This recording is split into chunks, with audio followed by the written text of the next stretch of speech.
Mercredi 28 mai 2025, merci de nous recevoir pour cette édition du journal en français. À la présentation, je suis Alignali Abdoulmoumouni.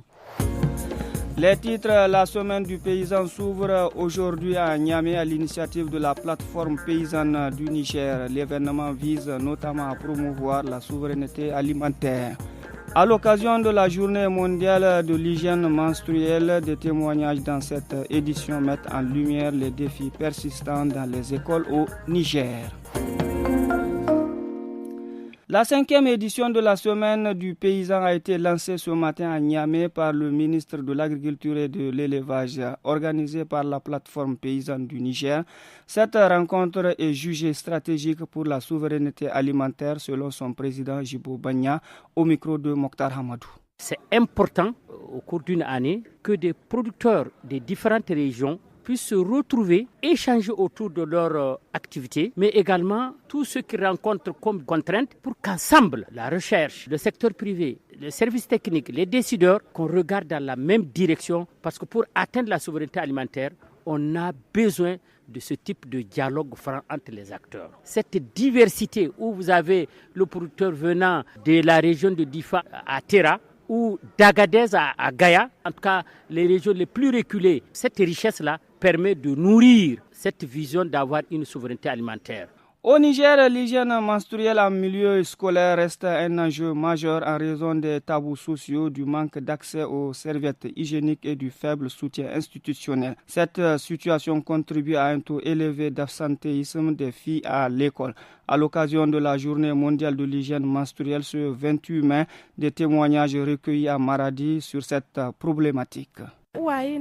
Je n'ai jamais entendu mes parents ou mes amis parler de menstruation. C'était un jour pendant le cours d'éducation physique et sportive que ça m'est arrivé en public. Je ne m'en étais même pas aperçu. Je ne peux pas expliquer comment je me suis sentie. Je suis rentrée à la maison sans morale. De la même manière par laquelle nos aînés ont été sensibilisés sur l'hygiène menstruelle, c'est de cette même manière que les plus jeunes doivent aussi être sensibilisés de nos jours. Pourquoi ne pas équiper les écoles de kits que les jeunes filles pourront utiliser à l'aide d'une femme adulte? En cas de ce genre de situation, les filles pourront l'approcher secrètement pour qu'elle leur explique la conduite à tenir afin de ne pas manquer les cours ou les devoirs.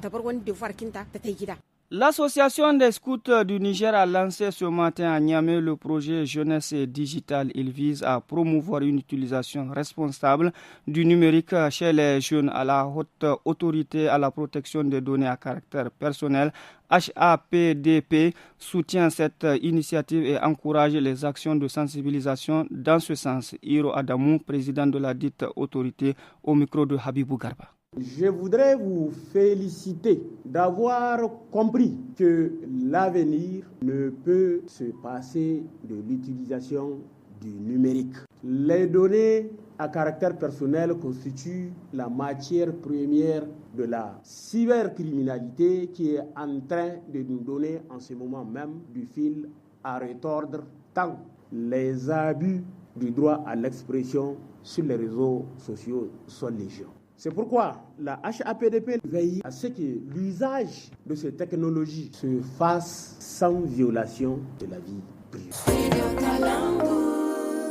Le mois de Zulhijj 1446, dernier mois du calendrier hégirien, débute aujourd'hui. Ce mois sacré de l'islam est marqué par le pèlerinage à la Mecque et la célébration de l'Aïd al-Adha, également appelé Tabaski. Selon le prédicateur, le jeûne durant les 9 premiers jours de ce mois est recommandé pour renforcer la foi et favoriser la purification spirituelle. Oustaz Issaka Mamadou, au micro de Ali Keita. En islam, les 10 premiers jours du mois de Dhul-Hijjah comportent d'importantes bénédictions définies par le prophète Mohammed, paix et salut sur lui. Il est recommandé aux fidèles musulmans de jeûner du 1er au 9e jour, c'est-à-dire le jour de l'ascension du mont Arafat, afin d'en profiter, excepté celui qui est au pèlerinage, car ce jour-ci, il doit passer la journée au mont Arafat pour la suite des rites.